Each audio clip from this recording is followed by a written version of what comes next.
श्रीगुरुभ्यो नमः। प्रणम्य चरणाम्बोजयुगलं कमलापतेः प्रमाणपद्धतिं गुरुमो बालानां बोधसिद्धये। श्रीगुरुभ्यो नमः। तथा उदाहरणरहिता ಉದಾಹರಣವತ್ ಆಭಾಸಮಾನ ಉದಾಹರಣ ಆಭಾಸಾಹ ಹಾಗೆ ಅಂತ ನಾವು ನೋಡ್ತಾ ಇದ್ದೀವಿ. ಉದಾಹರಣೆ ಇಲ್ಲದೆ ಇರೋದು ಅಥವಾ ಸರಿಯಾದ ಉದಾಹರಣೆಯಂತೆ ತೋರ್ಪಡಿಕೆಗೆ ಇರೋದು, ಇದನ್ನ ಉದಾಹರಣ ಆಭಾಸ ಅಂತ, ಒಟ್ಟು ಉದಾಹರಣದಲ್ಲಿ ಇರೋ ದೋಷಗಳು ಅಂತ ನಾವು ನೋಡ್ತಾ ಇರೋದು. ತೇಚ ಅನೇಕ ಪ್ರಕಾರ, ಅವುಗಳಲ್ಲಿ ಅನೇಕ ವಿಧಗಳು ಇದೆ ಹಾಗೆ ಅಂತ. ಅಲ್ಲಿ ಎರಡು ಕೊಟ್ಟಿದ್ದಾರೆ ಇಲ್ಲಿ.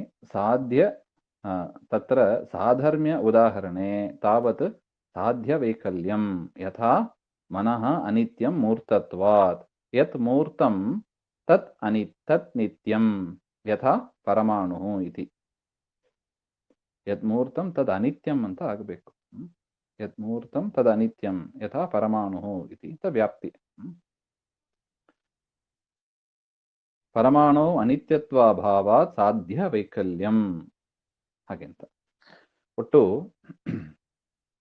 ನೋಡಿ, ಉದಾಹರಣೆ ಅಂದ್ರೆ ಏನದು? ಉದಾಹರಣೆ ಅದು ಸಪಕ್ಷ. ಸಪಕ್ಷ ಅಂದ್ರೆ ಏನು? ಹೇತು ಇದ್ರೆ ಸಾಧ್ಯ ಇರಬೇಕು ಅಂತ ನಿಶ್ಚಯವಾಗಿರೋದು ಸಪಕ್ಷ. ಪಕ್ಷ ಅಂದ್ರೆ ಏನು? ಸಂದಿಗ್ಧ ಸಾಧ್ಯವಾನ್ ಅಂದ್ರೆ ಪಕ್ಷದಲ್ಲಿ ಸಾಧ್ಯ ಇದೆಯೋ ಇಲ್ಲವೋ ಅಂತ ನಮಗೆ ಡೌಟ್ ಇರಬೇಕು. ಹೇತುವನ್ನು ಇಟ್ಟುಕೊಂಡು ನಾವು ಇದೆ, ಸಾಧ್ಯ ಇದೆ ಅಂತ ನಿಶ್ಚಯ ಮಾಡ್ತೀವಿ. ಅದಕ್ಕೆ ಆ ವ್ಯಾಪ್ತಿ ನಿಶ್ಚಯಕ್ಕಾಗಿ ಉದಾಹರಣೆಯನ್ನು ಕೊಡ್ತೀವಿ. ಉದಾಹರಣೆಗೆ ಪರ್ವತೋ ವನ್ಯಮಾನ್ ಧೂಮಾತ್ ಅಂತ, ಎಲ್ಲಿ ಧೂಮ ಇದೆಯೋ ಅಲ್ಲಿ ವನ್ನಿ ಇದೆ ಹಾಗೆ ಅಂತ ವ್ಯಾಪ್ತಿ. ಇದು ಎಲ್ಲಿ ನಮಗೆ ನಿಶ್ಚಯ ಆಗಿತ್ತು ಹಾಗೆ ಅಂದ್ರೆ ಮಹಾನಸದಲ್ಲಿ. ಅದಕ್ಕೆ ಉದಾಹರಣೆ ಕೊಡೋದು. ಮಹಾನಸದಲ್ಲಿ ಏನು ಅಂದ್ರೆ ಅಡಿಗೆ ಮನೆಯಲ್ಲಿ ಏನಿದೆ? ಧೂಮ ಇದೆ, ಅದ್ರ ಜೊತೆಗೆ ವನ್ನಿಯೂ ಇದೆ, ಕಂಡಿದೆ ಇದು. ಅದರಿಂದ ಹೇತು ಇದ್ದಲ್ಲಿ ಸಾಧ್ಯ ಇರಬೇಕು ಅಂತ ನಮಗೆ ಕನ್ಫರ್ಮ್ ಆಗಿ ಇರೋದನ್ನು ನಾವು ಉದಾಹರಣೆಯಾಗಿ ಕೊಡ್ತೀವಿ. ಅದನ್ನೇ ಸಪಕ್ಷ ಅಂತ ಕರೆಯೋದು. ಆದರೆ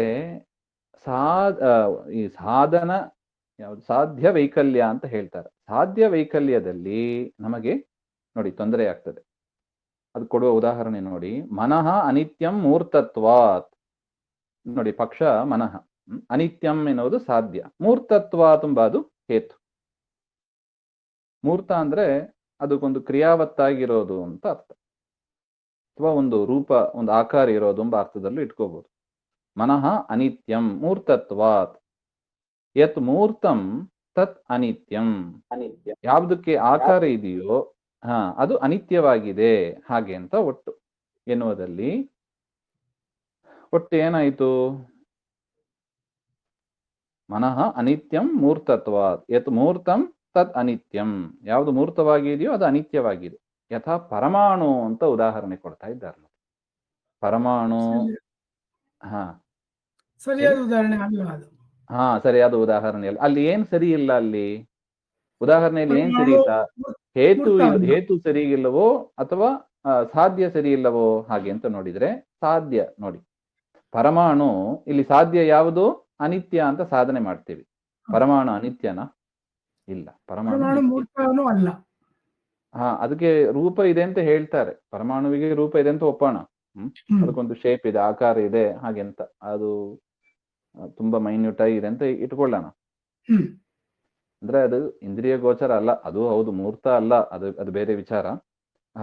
ಆದ್ರೆ ಇಲ್ಲಿ ಇವರು ಹೇಳ್ತಾ ಇರೋದು ಮನಃ ಅನಿತ್ಯಂ ಮೂರ್ತತ್ವಾತ್ ಪರಮಾಣುವತ್ ಹಾಗೆ ಅಂತ. ಪರಮಾಣು ಅದೇನದು? ಅದು ನಿತ್ಯ. ಅದು ಪರಮಾಣು ನಿತ್ಯ. ಅದರಿಂದ ಏನ್ ಬಂತು ಉದಾಹರಣೆಯಲ್ಲಿ? ಸಾಧ್ಯ ವೈಕಲ್ಯ. ಅವರು ಕೊಟ್ಟ ಉದಾಹರಣೆಯಲ್ಲಿ ಪರಮಾಣು ಅದೇನದು? ಅದು ಅನಿತ್ಯ ಅಲ್ಲ, ಅದು ಪರಮಾಣು ನಿತ್ಯ ಅಂತ. ಸಾಧ್ಯದ ದೋಷ ಬಂದಿದೆ ಉದಾಹರಣೆಯಲ್ಲಿ ಹಾಗೆ ಅಂತ. ಅದರಿಂದ ಇದನ್ನ ಸಾಧ್ಯ ವೈಕಲ್ಯ ಅಂತ ಕರೀತಾರೆ. ವೈಕಲ್ಯ ಅಂದ್ರೆ ದೋಷಯುಕ್ತವಾದದ್ದು ಅಂತ. ಸಾಧ್ಯದ ವಿಷಯದಲ್ಲಿ ದೋಷ ಇದೆ ಹಾಗೆ. ಸ್ಪಷ್ಟ ಆಯ್ತಾ ಇದು? ಆಯ್ತು ಗುರುಗಳೇ. ಅದೇ ತರ ಇನ್ನೊಂದು ನೋಡಿ, ಸಾಧನ ವೈಕಲ್ಯ. ಸಾಧನ ಅಂದ್ರೆ ಯಾವುದು? ಹೇತು. ಹೇತುವಿನ ವಿಚಾರದಲ್ಲಿ ವೈಕಲ್ಯ ಹೇಳ್ತಾರೆ ನೋಡಿ. ಮನಃ ಅನಿತ್ಯಂ ಮೂರ್ತತ್ವಾತ್ ಕರ್ಮವತ್ ಅಂತ ಇನ್ನೊಂದು ಉದಾಹರಣೆ ನೋಡಿ. ಅವರು ವಾಕ್ಯ ನೋಡಿ. ಸಾಧನ ವೈಕಲ್ಯಂ ಯಥಾ ಅತ್ರೈವ ಅನುಮಾನೆ ಕರ್ಮ ಇತಿ. ಕರ್ಮಣ ಅನಿತ್ಯತ್ವೇಪಿ ಮೂರ್ತತ್ವ ಅಭಾವಾತ್ ಹಾಗೆ ನೋಡಿ. ಮನಃ ಅನಿತ್ಯಂ ಮೂರ್ತತ್ವ ಅಂತಂದ್ರೆ ಯಾವುದು ಮೂರ್ತವಾಗಿದೆಯೋ ಅದು ಅನಿತ್ಯವಾದದ್ದು. ಕರ್ಮವತ್ ಹಾಗೆ ಅಂತ. ಕರ್ಮ ಅಂದ್ರೆ ಕೆಲಸ. ಅದು ಕೆಲಸಕ್ಕೆ ಏನು ಮೂರ್ತತ್ವ ಇದೆಯಾ? ಒಂದು ಶೇಪ್ ಇಲ್ಲ. ಆಕಾರ ಏನಾದ್ರು ಇದೆಯಾ? ಇಲ್ಲ. ಅದು ಗುಣಧರ್ಮವೇ ಅಲ್ಲ. ಆದ್ರೆ ಅನಿತ್ಯ. ಕರ್ಮ ಸ್ವಲ್ಪ ಹೊತ್ತು ಇರುತ್ತದೆ, ಆಮೇಲೆ ಮುಗಿದೋಗ್ತದೆ.